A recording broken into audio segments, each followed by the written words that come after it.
नमस्कार, मैं हूं पायल चौधरी और आप देख रहे हैं पंजाब केसरी राजस्थान। लोकतंत्र में चुनाव सिर्फ प्रक्रिया नहीं होते, ये जनता की आवाज होते हैं। लेकिन जब चुनाव टलते हैं और सरकार हाईकोर्ट का दरवाजा खटखटाने की बात करती है, तो सवाल सिर्फ कानूनी नहीं रह जाता, वो राजनीतिक और नैतिक भी बन जाता है। क्या हम एक ऐसे दौर में हैं जहां फैसले जनता नहीं बल्कि कोर्ट तय कर रहा है? और अगर ऐसा है तो फिर लोकतंत्र की असली ताकत कहां रह जाती है? एक तरफ आरोप है कि सरकार चुनाव से बच रही है, तो दूसरी तरफ तर्क दिया जा रहा है कि प्रक्रिया और आरक्षण जैसे मुद्दे भी जरूरी हैं। तो असली सवाल यही है, क्या ये संवैधानिक प्रक्रिया है या फिर एक राजनीतिक प्रबंधन? इसी पर बातचीत करने के लिए आज हमारे साथ मौजूद हैं बीजेपी प्रवक्ता ललित लखवाल जी और कांग्रेस प्रवक्ता भी हमारे साथ है सद्दाम जी। सबसे पहले आप दोनों का बहुत बहुत स्वागत है पंजाब केसरी राजस्थान में। जाहिर तौर पे सबसे पहले मेरा सवाल ललित जी आपसे रहेगा कि ये देखने को मिलता है, ये कहा जाता है कि चुनाव भी लोकतंत्र का एक बहुत बड़ा हिस्सा है। अगर हिस्सा ही है तो फिर चुनाव इतने समय से टाला क्यों जा रहा है? क्योंकि लगातार ये देखने को मिल रहा है कि किसी ना किसी प्रक्रिया का हवाला देकर चुनाव टल ही रहा है। तो चुनाव होंगे कब फिर अब? जी ललित जी।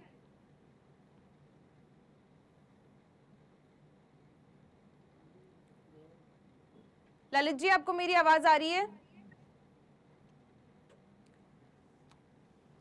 सद्दाम जी, आपसे जानना चाहूंगी ये चीज कि जिस तरीके से कोर्ट के द्वारा आदेश दिया गया था कि 15 अप्रैल तक चुनाव कराने ही कराने हैं, आज जिस हिसाब से तारीख देख रहे हैं, सारी चीजें देख रहे हैं और जिस तरीके से एक तरीके से सरकार का तर्क देख रहे हैं, अभी तक फिलहाल के लिए एक ही बात सुनने को मिल रही है कि ओबीसी आयोग की रिपोर्ट नहीं आई है। जब तक रिपोर्ट नहीं आएगी तब तक चुनाव नहीं होंगे।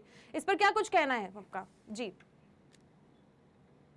जी, केंद्र भाजपा सरकार ने एक देश एक चुनाव जो देश की जो वादा किया था, उसी के तर्ज पर प्रदेश की जो भाजपा सरकार है उसने एक प्रदेश और एक चुनाव का प्रदेश की जनता से वादा किया था।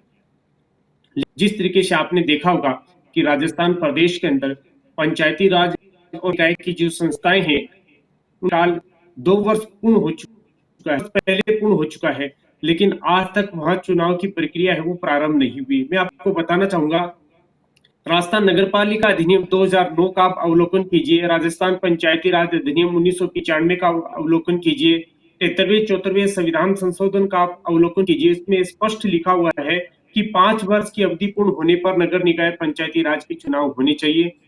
लेकिन बड़ी विडंबना का विषय है कि जो 2 वर्ष पहले चुनाव हो जाने चाहिए थे, आज तक उस चुनाव है वो सरकार तय नहीं कर पा रही है। बार बार राजस्थान उच्च न्यायालय की ओर से सरकार से जवाब मांगा जा रहा है। को समय पर करवाने के लिए निर्वाचन आयोग को सरकार को निर्देशित किया जा रहा है, लेकिन न तो निर्वाचन आयोग न सरकार चुनाव करवाने में जो तारीख तय नहीं कर पा रही है। दूसरी बात मैं आपको बताना चाहूंगा, चुनाव में विलंब होने का प्रमुख कारण क्या है? सरकार ने सत्ता के प्रभाव में आकर जन भावनाओं के विपरीत नियमित तरीके से जो नगर निकाय पंचायती राज संस्थाएं हैं उनका जो परिसीमन किया, उनका पुनर्गठन किया और पुनः सीमांकन किया, उसके संबंध में राजस्थान के उच्च न्यायालय में काफी याचिकाएं लगी और उन याचिकाओं पर राजस्थान के उच्च न्यायालय ने सुनवाई करते हुए सरकार को यह निश्चित किया कि आप नियमानुसार परिसीमन कीजिए और संशोधित परिसीमन करके और फिर आप इसका जो नए वार्ड है उनका गठन कीजिए। उसमें समय लगा। दूसरी बात मैं आप उनको बताना चाहूंगा, ये बताने की ओबीसी आयोग की रिपोर्ट नहीं आई। जब तक ओबीसी आयोग की रिपोर्ट नहीं आएगी तब तक हम चुनाव नहीं करवा पाएंगे। ओबीसी आयोग का गठन कौन करता है? सरकार करती है।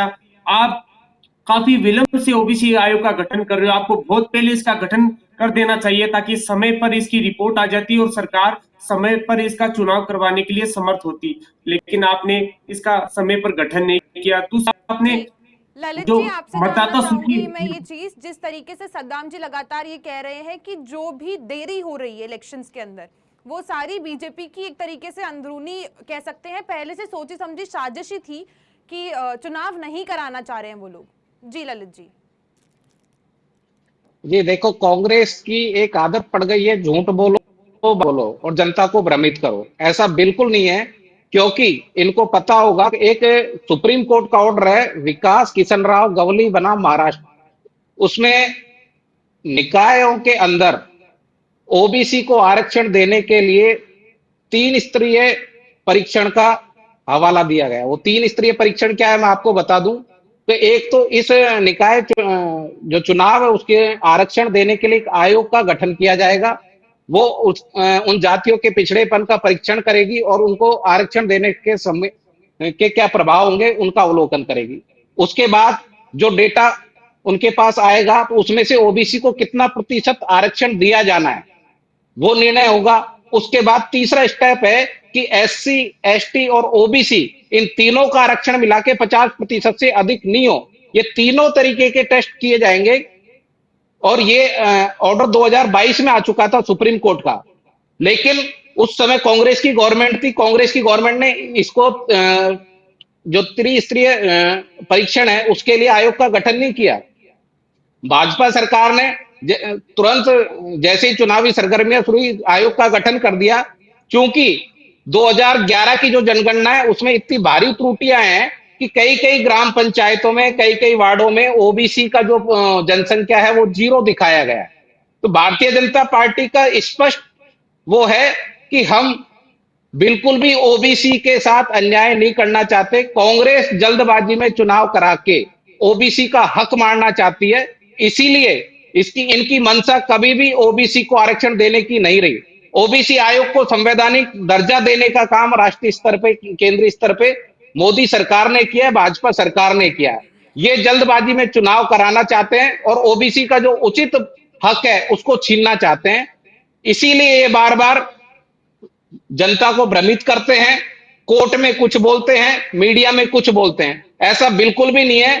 30 सितंबर तक फिर से कार्यकाल इसीलिए बढ़ाया गया है कि ओबीसी वर्ग का कोई भी गांव ढाणी का व्यक्ति इस चुनावी प्रक्रिया से वंचित नहीं रहे। भले चुनाव देर से हो लेकिन इनका जो प्रतिनिधित्व है स्पष्ट हो। आप भी जानते हैं कि अगर ओबीसी का आरक्षण सही डेटा के आधार पर नहीं किया गया तो फिर से ओबीसी वर्ग हाईकोर्ट और सुप्रीम कोर्ट जाएगा और फिर से चुनाव स्थगित होंगे। कांग्रेस यही चाहती है, क्योंकि कांग्रेस का पिछला कार्यकाल हमने देखा है किस तरीके से इन्होंने 2 साल के अंदर अपनी सरकार बचाने के लिए 8 चरणों में चुनाव कराए थे। ये कांग्रेस की सोची समझी रणनीति है। ये फिर से जो निकायों और पंचायत के चुनाव है उनको कोर्ट में घसीटना चाहती है। भारतीय जनता पार्टी का शुरू से ये रहा है कि ओबीसी को जो उचित प्रतिनिधित्व है वो मिलना चाहिए। भले चुनाव में कुछ समय और लग जाए लेकिन हर गांव ढाणी में बैठे हुए ओबीसी के व्यक्ति को उसको चुनाव लड़ने का अधिकार है वो मिलना चाहिए। जी सद्दाम जी, आपसे जानना चाहूंगी ये चीज, जिस तरीके से ललित जी ने कहा कि वो लोग पूरा चुनाव अच्छे से कराना चाहते, ओबीसी आयोग की रिपोर्ट के बाद में कराना चाहते ताकि कोई भी वंचित ना रह जाए। देखा जाए तो इनकी बात भी सही है एक तरीके से कहना कि आरक्षण मिलना चाहिए। इस पर आपका क्या कुछ कहना है?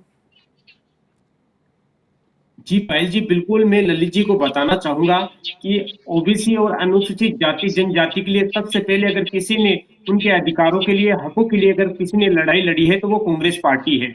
आपके झूठे आरोप है। मैं दूसरी बात आपको बताना चाहूंगा, आज सरकार बने हुए 2 साल हो गए।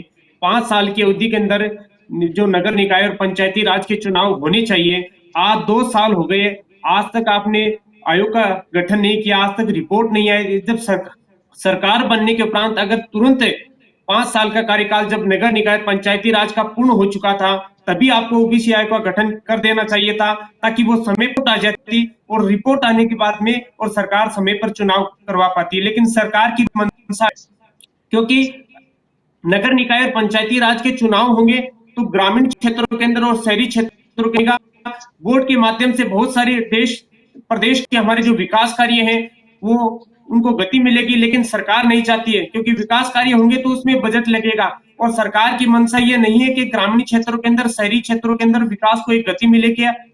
जैसे आपने पिछले दिनों देखा होगा कि स्वायत्त शासन मंत्री जाबर सिंह जी खर्रा साहब, जिनका सरकारी आवास पर पिछले दिनों जल भराव की समस्या व्याप्त थी, आज प्रदेश के अंदर सड़कों की स्थिति आप देख सकते हैं किस तरीके से खस्ता हाल है। तो जब प्रदेश के मंत्री हैं जिन पे प्रदेश का दायित्व है, उनकी आवास की ये स्थिति है तो प्रदेश की आम जनता की और प्रदेश के शहरों की क्या स्थिति होगी आप कल्पना नहीं कर सकते हैं। सरकार नहीं चाहती है कि समय पर चुनाव हो गया, क्योंकि चुनाव होने पर जो ग्रामीण क्षेत्र और शहरी क्षेत्र है वहां विकास कार्यों में सरकार को बजट भी देना पड़ेगा। लेकिन सरकार की कथनी करनी में फर्क है।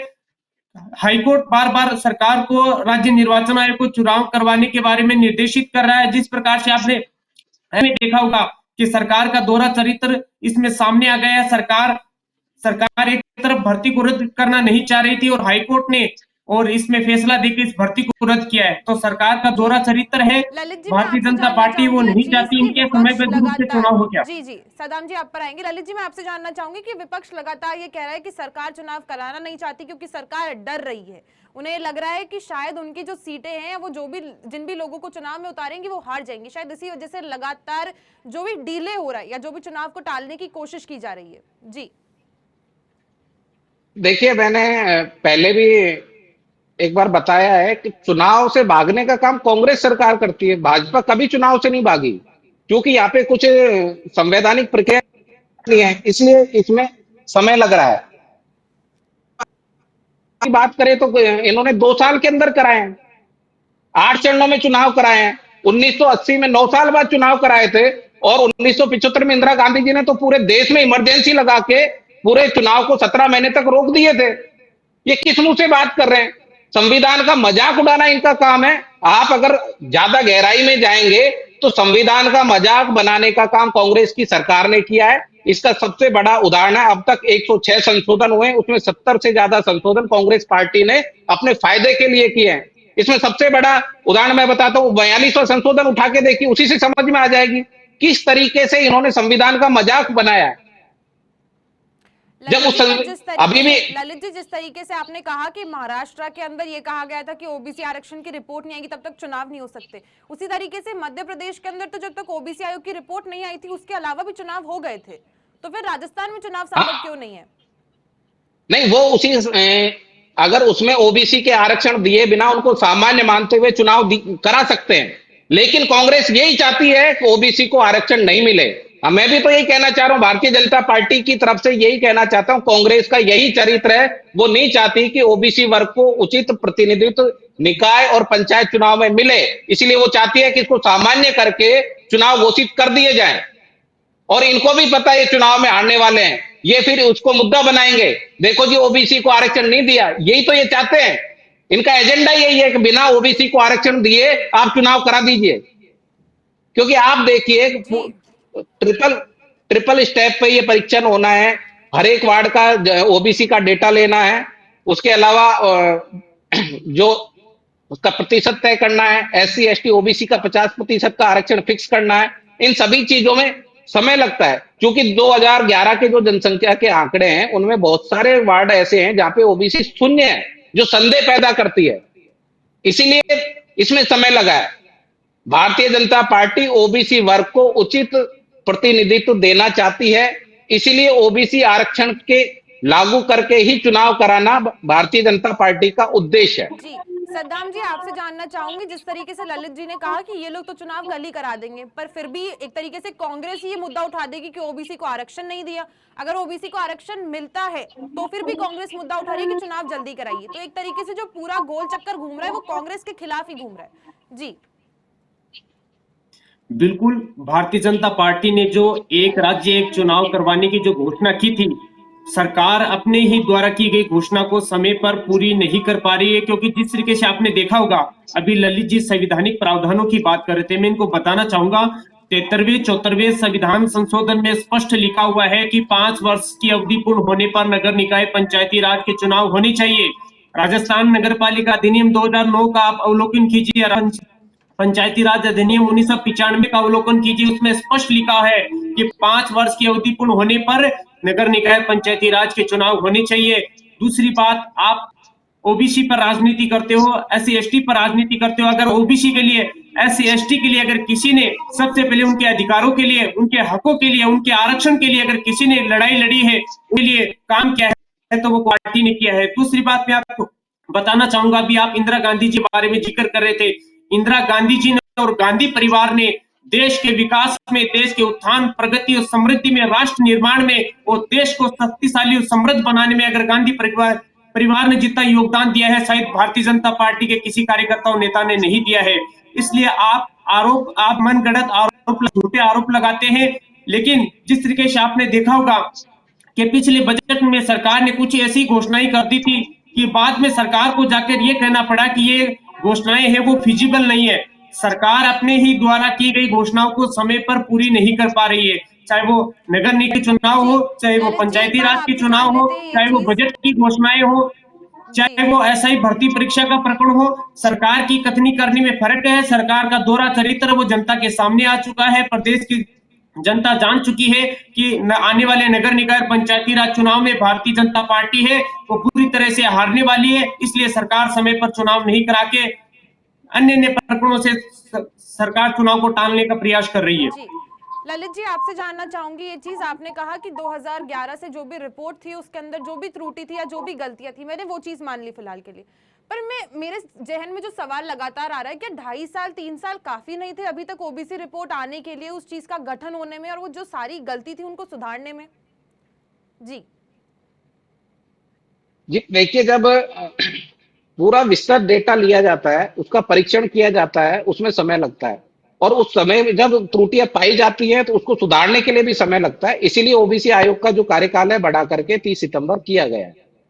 इसमें ऐसा बिल्कुल भी नहीं है। जब जब संवैधानिक रूप से कोई चीज की जाती है तो उसमें बड़े सोच समझ के किसी तरीके की कानूनी पेचीदगियां नहीं रहे, ताकि मामला इस कारण से फिर से कोर्ट और सुप्रीम कोर्ट के में नहीं लटके और चुनाव बाधित नहीं हो। इन्हीं सभी चीजों को सावधानी से परीक्षण करके ओबीसी को आरक्षण देने की प्रक्रिया के लिए आयोग काम कर रहा है और पूरी पारदर्शिता के साथ काम कर रहा है। इसीलिए कुछ कहते हैं ना कि न्याय में भले देरी हो लेकिन उचित न्याय मिलना चाहिए। उसी चीज पर ओबीसी आयोग अपना काम कर रहा है और वार्डों का परिसीमन भी इसी हिसाब से किया है। कांग्रेस चाहती है कि जल्दबाजी में जो 196 जो निकाय उनकी सूची का किया है उसमें जो फर्जी वोटर हैं उनका कटे नहीं, उन्हीं फर्जी वोटर के आधार पे चुनाव हो जाए, इसलिए कांग्रेस को जल्दबाजी है। कांग्रेस आज ये कह दे कि हाँ जी हम चाहते हैं कि ओबीसी को आरक्षण दिए बिना चुनाव करा दीजिए, ताकि इनका चेहरा सामने आ जाएगा।